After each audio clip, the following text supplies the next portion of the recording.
Komuna e Rahovecit ka shpall konkurs për 5 persona në ÇKMF e i ka pranu 10. Në këtë listë po dyshohet se gjendet edhe familjari i ngushtë i kryetarit të Rahovecit Smajl Latifit.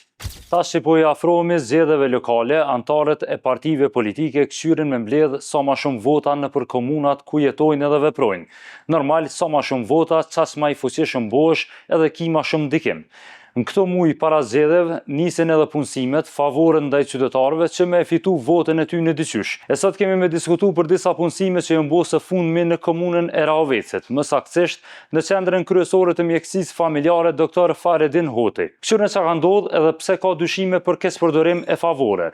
Me datë 24 shkurt të këtij viti, komuna e Rahovecit ka shpall konkurs për plotësimin e vendeve të lira të punës në këtë ÇKMF-n që e përmendëm, edhe kanë treguar që numri i pozitave është 5. Pra konkursi ka qenë për 5 në punës të shërbimit publik, me kozatje të pacaktuar. Në momentin që bëhen që si punësime me kontrata mbi vepër, ose kontrata me kohë të pacaktuar, bashkë në kohën para zgjedhjeve lokale, normalisht gjithmonë ka dyshime që këto punësime bëhen vetëm për me mbledh vota. Por pritni se s'keni dëgjuar hala kurrë. Me datë 29 prill të këtij viti, komuna e Rahovecit e publikon listën e kandidatëve fitues të këtij konkursi për ÇKMF, por në vend se me i publiku 5 emra, sepse 5 pozita kanë qenë të lira, në listën e kandidatëve fitues kanë figuruar 10 emra.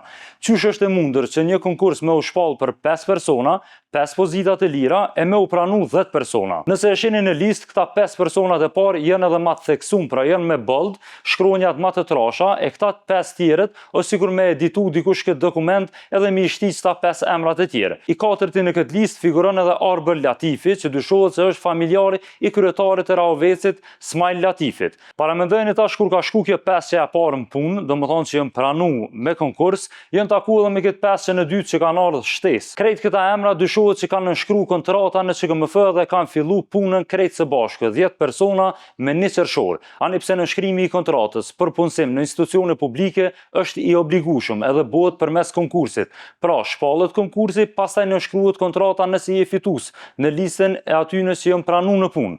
Nuk është pra sigur në një kompani private që me të pëlqyen ai punëtor, ja bën një ofertë dhe nënshkruan kontratën aty për aty, sepse jemi duke folur për institucione shtetërore. Nëse pasi i kam mbledh gjitha këto fakte, i kam drejtuar pyetje edhe komunës së Rahovecit për krejt këto që ai folëm deri më tash, për me sqaru se çka ka ndodhur me këtë konkurs.